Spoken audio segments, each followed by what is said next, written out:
All right. So I don't know. I don't know how to say. I don't know. Like, all right. Hi everyone. This is this is first talk event, and I finally have my really best friend, the Faye, the artist name, Nebula The Velvet Oh, Queen. yes, changed my name. Yeah. So great to come tonight, and yeah, and as I told before, this project is just you basically come from my idea. Conversation or any kind of talk and word is, I think, creation and art and beautiful thing. So you can talk any kind of topic, any kind of conversation. We can just enjoy our conversation at home on the online, share this atmosphere to people. That's it. So yeah, so all right, why don't we introduce yourself? Just could you introduce yourself to people? Yes. So hello, everybody. My name is Nebula The Velvet Queen. I am I'm an artist. I've been an artist for about 5 years, based mostly in Bushwick in Brooklyn, and I have kind of a few different mediums. I do kind of writing, cosmic love poetry, which is a genre of poetry I have invented, and I also play theremin and do a lot of musical projects, and then I have a few novels written and painting, and on top of that I also organize events. So I've been organizing jam sessions, improvisation sessions for a few years now, particularly focused on I would say women and LGBT people, because there's less representation of those groups. I found in sort of general improvisation events and scenes that I've been to, and then just on top of that, just generic events. I organized those too. So yeah. You're doing really a lot of things. I'm tired. How many you doing? Wow, like octopus, like so many hands and legs. Yeah. Like all right, like, and I was surprised you've been here 5 years. So yeah, I've been in New York 9 going on 10 years actually. Oh, really? The first 4 years I did no art. Yeah, I was just watching TV. Oh, really? That's like a loose generalization, yeah, but I didn't really start doing art until my mum died. So that, I mean, why I'm surprised is because I know our like friend relationship also 5 years, or I think. Yeah. So it means I met you very early. Yeah. Very early, really fresh your start about art career. And there was a performance in some basement performance show in Bushwick, right? Yeah, I remember it. Yeah, it was funny because I'd spent about 6 months before that I got my theremin, and I was practicing at home and playing at home, and I was like, I need community at that point, because it was all right being by myself in my room, but I wanted to be connected to people. So I started going out, and that was one of those events that was connected to this group, Bushwick Wildlife. They're a good art collective. They do a lot of shows. They do a festival every year. So yeah, that was like right at the beginning when I was a baby. I was very nervous. If someone gave me a compliment, after that show, and I started crying. So that was early on. There was very. I told you before. That was very awesome. That's why, I cannot control myself. I'm just going to like. You remember that time my English was so terrible then. Even this time now, like, hey, I really love your whatever. Like, but yeah, I never thought your English was terrible. no, it's really, very understandable. Awesome. It's very awesome. And so how so, but can I ask why did you come in New York? Mm. What is the reason for us? It's a couple of things. One is I used to read the beatniks, like Jack Kerouac and all those people. And they were a group of artists in New York, basically. So I was kind of inspired by that. And I also came here when I was a kid. And I've just felt like the place was alive. I've never felt anywhere like it. So I really had this dream in my head since I was a kid of being, coming to New York and being an artist. And I think that actually the reality of what I found was honestly like the best art in the world. I feel like is it's all underground, basements, and like we met, every single night you can find 100 things to do, and it's not the stuff that's like on the out on the magazines and things like that. It's not like the mainstream stuff. It's all the DIY stuff and all the stuff that's happening behind closed doors. I feel like that's what I'm really grateful to be part of. It's just got this energy. All right, and it draws everybody here, and everybody here, especially artists. Like, I don't know, I feel like everybody has a common goal to be here. So then how do you start? Why do you start your artist journey and career? Is there any just any kind of why did you start there? So when I was a kid, I used to be a very prolific writer, poetry and novels and things like that. And then I went to university and I stopped doing art probably for 10 years. I didn't write a thing. I didn't do. It's really sad. It's really sad. I was just kind of working my job. Yeah. You doing just your writing and poem, just I would say just hobby for it wasn't even a hobby. No, it was nothing. I did nothing. All right. But it's a big difference. You doing performance or music. So basically what happened was when my mum died, I sort of turned to writing again, and I started writing. I wrote basically 2.5 novels. Around then I was just kind of processing grief and about Brooklyn and just spiritual enlightenment and things like that.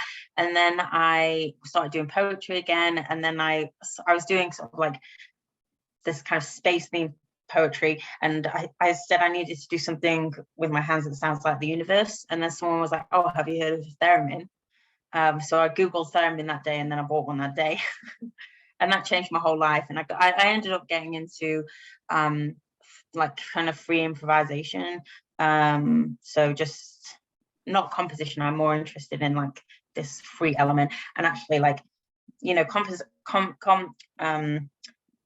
composed music, it has all these rules and things like that, whereas improvised music is free. It's very freeing. So at the time I was very much I was very politically sort of revolution and anarchy and don't follow in the rules and things like that. So the music sort of has that parallel. Its history is in free jazz, obviously, which is very anti-establishment. So the music is like this freedom of expression, not going by the rules. And I really, to this day, actually, that's what why I got into the music. Oh, I see. So how about I'm very interested. I'm just curious about what is your basic thinking about the just simply say music and there's poem and writing. Basically it's different thing, right? But you connect really beautiful, shapes and maybe I think you always think about and their combination and their meaning about the creation things. So could you tell me about their basically your just any kind of idea, what always you thinking about their combination or concept, what is music, what is writing? It's funny because when I started originally with the music, I wanted to combine the music and the poetry, but it's actually really difficult to do the two at the same time because I'm trying to remember the words on one hand, on this side of the brain, on the other side. I think it's like left brain and right brain at the same time. So improvising on the theremin on the one hand. And then I also had, so actually when you met me, it was like the very early, it's taken me, I think it's taken probably 5 years for me to get to a point where I am now, where I feel like the two in combination, like I've got it now. Because it was like, you know, experimenting with like, sometimes I would try and plan which settings of the theremin I would use, and I would practice, but then I kind of wanted to keep the freedom of the improvising on the theremin. So when I play the two together, actually what really helped was when the pandemic happened, I stopped playing shows, so I had loads of time just to focus on poetry, and I ended up doing they had like open mics on Instagram, so you could kind of just go on. I would go on for like five or six, 7, 8 of those a day, and just read my poetry. And I got it memorized so well that by the time I came back with the theremin, I had the words were just there. You know, it's like it helps so much to just like really have that deep in my psyche. And then when I introduced theremin again, it was a lot easier. Just I can be more free with the theremin, and I also obviously produce my own backing tracks, and I also have different musicians and played with different musicians. So I've just kind of experimented a lot with different. I can have my own backing track, or I can have a live band, or I can have whatever, but I can still kind of, the words are there now. So yeah, so that is a long journey. And it wasn't easy. It's hard to do the both ones. I see. So like, but for you, it's totally different thing, music and poem writing thing. How do you think it's totally different or almost same, but like I don't know, because like, you know, like sometimes when I hear just only poem, it's like a music. Yeah. You know? And sometimes, you know, like you listen to music, that there's of course like include lyrics, like especially, but and it's like a poem, you know. So like, so I just want to know, how do you think about their two different ways, or like. So yeah, I think that the poetry is, you're right, it's very lyrical. I mean, I guess when you're putting together, let's say like, I mean, I guess I call them songs, but when I'm putting together the music and the poetry, I have, the words are usually the first thing that I start with. And my poems are all very, they rhyme, they are supposed to be lyrical. And it is definitely a kind of like a song, I mean, I guess. Writing poetry is like, a lot of the time, a very long, complicated, arduous process for me. So it's not like some bits and pieces come along, but it takes a lot of finessing. And that take days and days, weeks sometimes, just to get that perfect. Whereas with the music side of things, I don't really, it's much more free. I usually just kind of like, I see. record a thing, and I add some kind of like grounding, like a piano or something to it, to ground it a bit, and then the theremin just kind of goes over. But when I'm recording the theremin tracks, and actually even the piano, because I don't play piano, but I recorded piano for a song, and I kind of just feel the words and go with. I guess you kind of do mesh the two energies together. I don't know how you would say that in like in any technical speak, but just kind of like feeling the music out, because that's the theremin. Like the theremin is like this expression of feeling that you can kind of just do with your hands. So like gesturing, and when I'm speaking the words, it's like really just like feeling the notes in the air. That's the thing the theremin lets you do, which is pretty cool. Yeah, like I mean, yeah, this sounds really like radical. I mean, I can understand, because every time I see your poem, you trying to really concentrate and like control about their every harmony, every word, meaning, and there's, how to say, like aura and like atmosphere power, and also like control of theremin, so like left hand, and also back music, like basically 3 different ways, like yeah. like things you need to control the same time, everything, like every second time. So like there is really sensitive, like high technical, like composition thing. I really always like with that thing. Like, so yeah. So I think it's actually control, and that's what is like also like the best performances I've done. I've just been very calm, very sort of like really present in the moment, which is what the theremin requires. And like I said, like once I have the words memorized to the point that I've got them now, where it's just like I know them, I don't have to think about that so much. So that allows me to sort of be more present with the theremin in the moment. And I think basically, yeah, like I mean, I try and just like kind of meditate before I go on. I used to I know some people drink and smoke weed and things like that to kind of calm them down, but I'm just trying to do some breaths and really be like present, because that once I'm calm and in control, then that's when it's going to be like the best performance. And it's funny because like right at the beginning when you met me, I wasn't very calm. There was a lot of stage fright and a lot of different, just like trying to get all those elements in balance right was hard. It's probably taken me about 4 or 5 years to finesse it to the point where I'm satisfied, which is where I am right now. And I'm really, it takes a long time to get the two together. I see. Like, and I also like see, you're doing like a lot of performance. So of course in the venue or like event house, but also you're doing like a lot of just street, like just any kind, like park, people's garden or street. You do it everywhere, and I really love your style. And I recently know about you living right now across the ocean, the beach side. Yeah, I know. And I'm actually moving back to Bushwick the end of the month. It's hot down here. It isn't the same. There isn't the same. Have you ever tried you doing performance on the beach side? I see. So that was always my plan. That was always the plan, but we never did it. I did do that in Bushwick once. We had like a megaphone.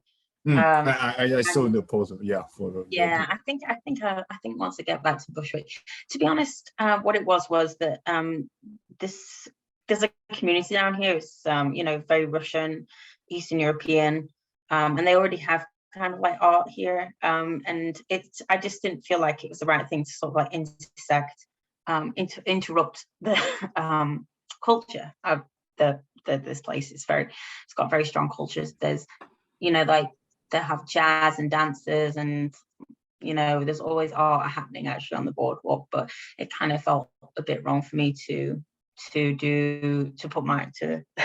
myself there. So that's one of the reasons why I'm leaving, because I want to go back to Bushwick, and I think that the art scene there really is like, that's why I just miss it a lot, so I want to get back there. I see. So how's going your I don't know, your life or your creation thing, anything, like how's it going recently? Because we didn't meet almost, I don't know, like last time. So how's my art going? I've been a bit burnt out actually recently, and so I went traveling last winter. I traveled to a load of national parks, and I basically just wrote poetry and wrote a novel. And it was like I saved money up before, so I didn't have to really work. So I gave myself this amazing gift of just like being free to be an artist. Well, that was the whole purpose of my life, and I honestly could not be like, it was just such a joy. I feel like it's every artist's dream, really, isn't it, to just do art every day. And I was very, very very inspired by how beautiful America is. It really is magical out there.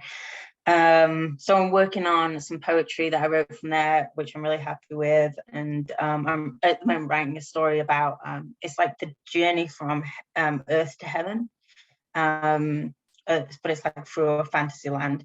So that's a fun story. So I've got a few things I'm working on there. I've been slowly getting back to, actually I've been feeling very disconnected from Theremin as well. So I've been doing Spaceman Band, which is with my friend Ayumi, which I'm still enjoying doing that with them, and a few other kind of bits and pieces. But I'm just trying to get a balance really between like real life and the craziness of the world, and like my purpose with art, like everything I write, it has a reason behind it, which is like trying to sort of push spiritual enlightenment, push social advancements and progression, and ideas about, like, I try to present utopias in my poetry so that people can see that there's a kind of alternative to the way that we're living right now.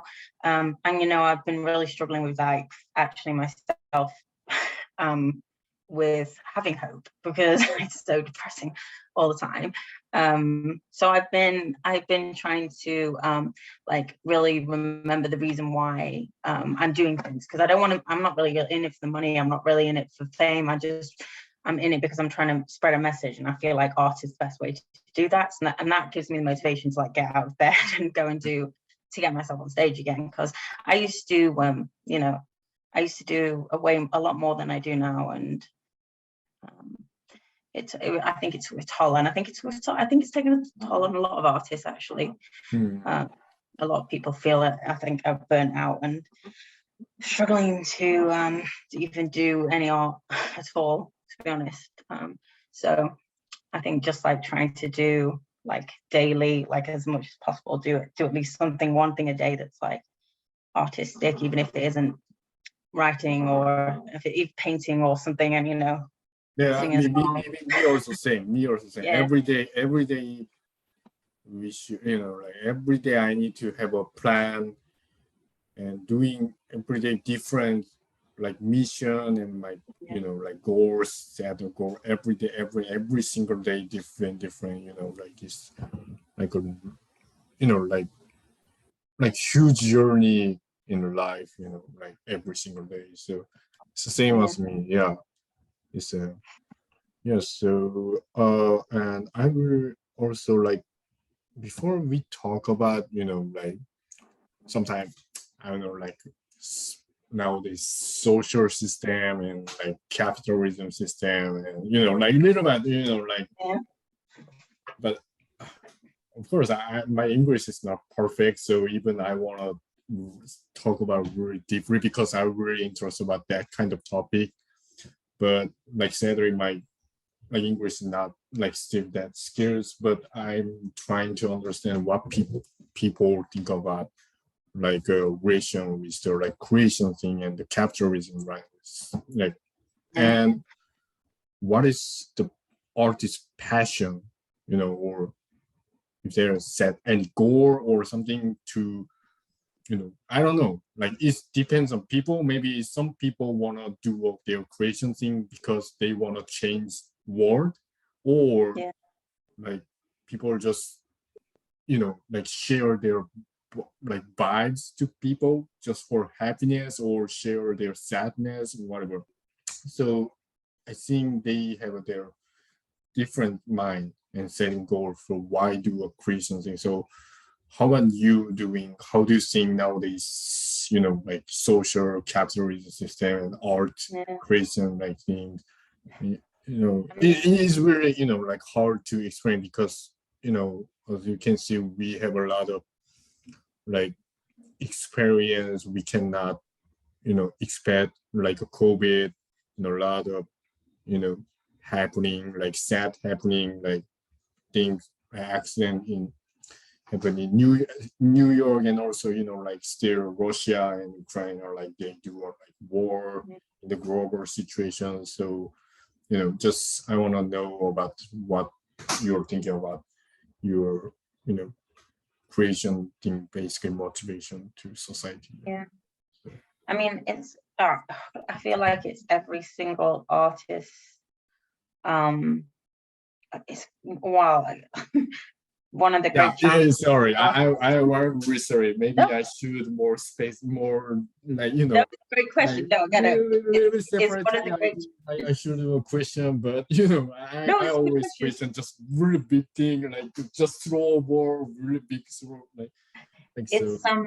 it's probably like, I think most artists, one of the greatest challenges faced by artists, which is, I think like deep down, well, speaking for myself, I would love to be able to live off my art. And that is so difficult because, well, firstly, if you're not, mainstream, then that's very hard to do. And I think avant-garde, alternative, experimental, DIY art has a huge impact on mainstream culture, but is not really compensated the same way. So then you have to kind of like build income for yourself, which isn't necessarily like any time away from doing art. It's not ideal for any artist, and if you're working like too hard and you have no time for it and you burn out, I mean, it's really tricky. It's really tricky. And on top of that, like I mentioned before, I don't feel like it's your free art thing is very it's very interesting sort of intellectually, because it I feel the same way about giving away my art for free. I want to, because my goal is to spread the messages that I have. It's like I should be distributing it for free. I shouldn't be wanting, I don't feel like I should be wanting recognition or accolades from, like what I consider like capitalist organizations and media companies and like literature, literature and presses and things like that. I think there's a lot of ego in that. So, but at the same time, like wanting to be seen and celebrated as an artist isn't a bad thing either. It's very tricky. It causes me a lot of pain, to be honest. I don't know what the right path is, and I hope. I think a lot of people struggle with that too. How to be like an ethical artist in this society, and it's basically possible. I see. What do you think? Me? I'm being so too data about it. Me? Yeah, what do you think? I don't know. Like for me, as you told about, like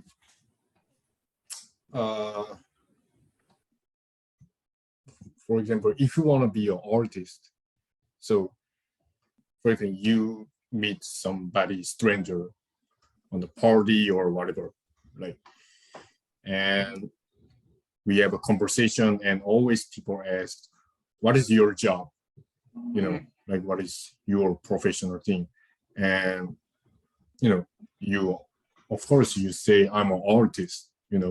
This maybe say I'm an artist is basically my dream from when I was a kid, but because it looks cool, just artist looks cool, and like artist looks like rich, and like they can do everything, and just so cool, but really thinking about what is say I'm an artist meaning is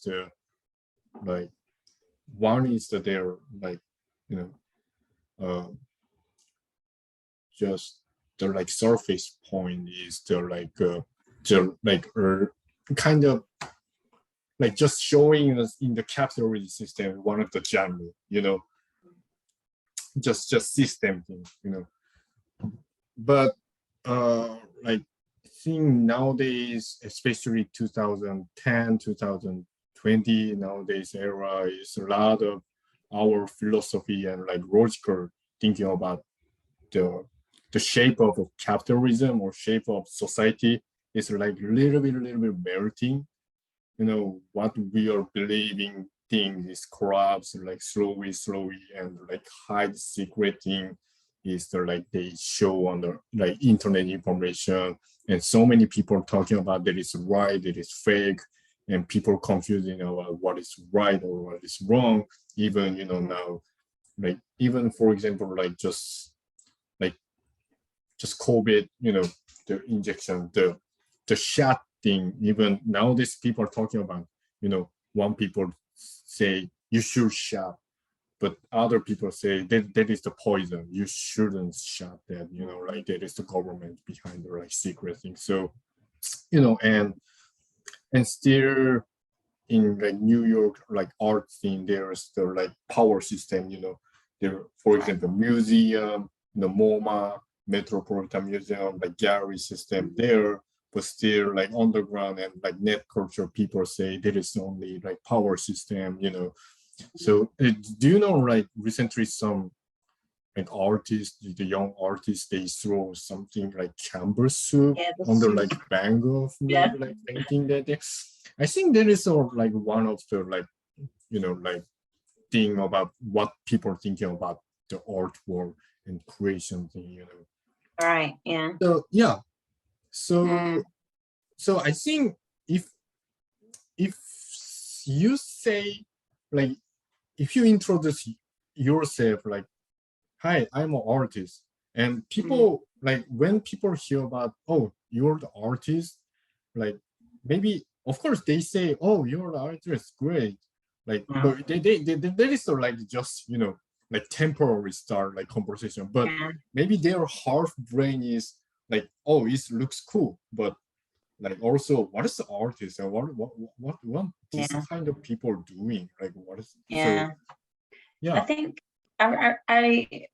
I think that the self-identity as an artist is a journey in and of itself, because I can remember the exact day where I was like, I decided today I'm going to be an artist. I'm going to identify as an artist. And it took like 3 or 4 years probably of actually doing it until I felt like I was a legitimate artist.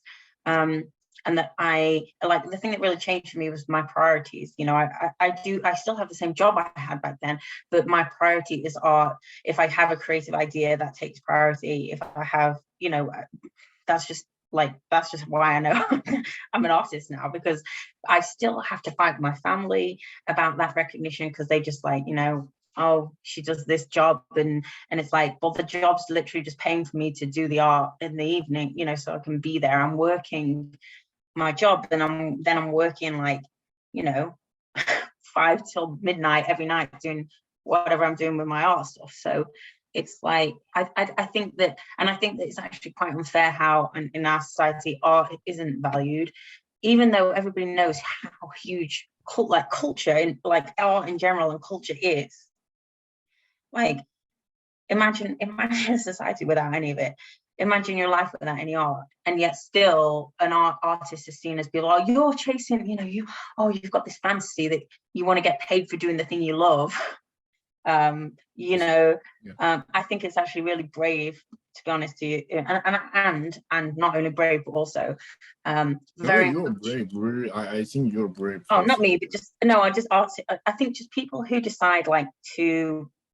There's such a difference when you decide to stop consuming art to when you start creating it. It's like you become a child again in this playground. You have like creativity and fun and joy and all these other things. And I think that capitalism, to be honest with you, they want you to go to work, go home, watch Netflix, buy things, go to bed and do the same thing again. When you start creating things and being free thinking, that creates the kind of citizens that I don't think capitalism wants and needs.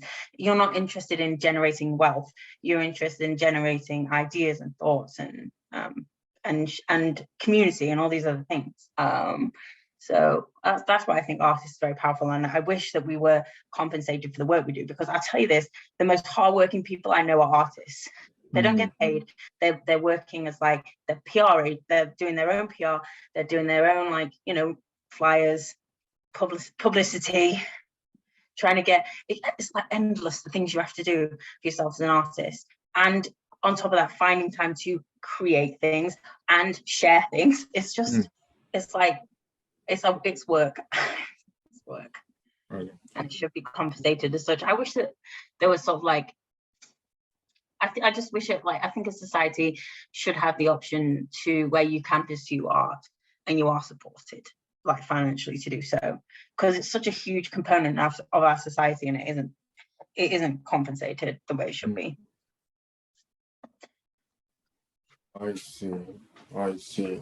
So like how do you think like it's gonna be like changing future, you know, like now the If you look back at history, there are periods of enlightenment where society becomes more art focused and the arts get more funding. It happened a little bit after COVID. There was a lot of grants out there going around to help people. I suppose my hope is that we're going through one of those phases now where capitalism is sort of on its last legs. And I don't know, I already kind of feel like